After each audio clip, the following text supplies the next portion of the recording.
Welcome back to Charting with Dill, and as always, I'm your host Dylan McKercher. We are back for a second weekend of box office news, and let's not waste any time and dive into the domestic top 5. Tenet holds the top spot with $6.7 million, which is a steep 60+% drop from the numbers reported last week. However, if we take into account the actual total for the 4-day weekend and not the early showings, Tenet made roughly $9.4 to $10 million over the 4-day weekend. That equals a drop of just 29%, which is a great hold for blockbusters. One small hope for releases currently during the pandemic is that holds seem to be through the roof, as we will see with other films on this chart throughout the day. However, Tenet has had a great week to hold, which Warner Bros. Has to hold their head high on.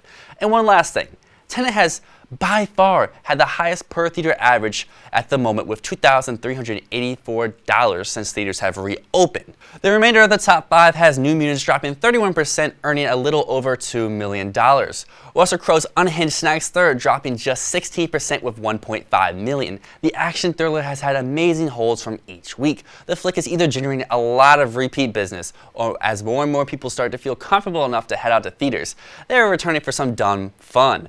The new opening of the Broken Hearts Gallery opens in 4th, making a little over $1 million, which, keep in mind, this film is not a blockbuster at all. It would probably not have even received a wide release pre-pandemic, while it opened in 2,209 theaters last weekend. And rounding out the top 5, we have Bill and Ted Face the Music, as you see, steeply off the $1 million range, and it was just in 800 theaters.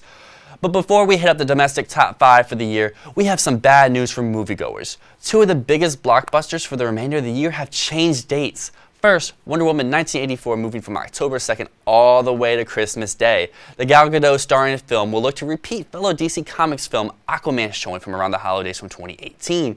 Aquaman went on to gross $1.1 billion worldwide that year.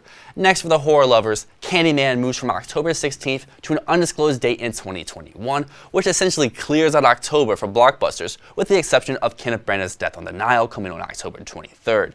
If we see any movement on this chart for new films, it may not come till November, when Black Widow is slated to open on November 6th, and No Time to Die and Soul hit theaters on the 20th. A big factor for the domestic box office is that 30% of theaters have yet to reopen, and many of those are from major markets.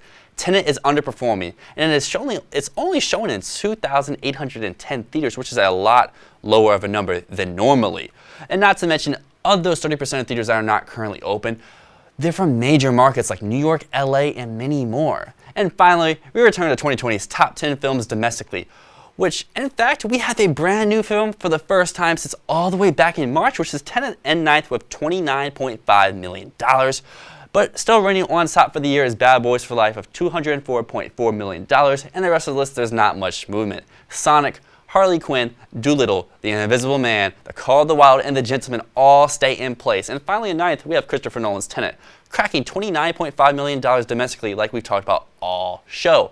A slow start for the $205 million production. However, the overseas markets have returned to a somewhat normalcy over the past few months. Tenet has quickly shot to 5th for the year worldwide, earning $200 million so far. The saving grace for Warner Bros. And Nolan will be that the domestic slate is pretty empty for months to come, and Tenet will have time to hopefully earn back that massive budget.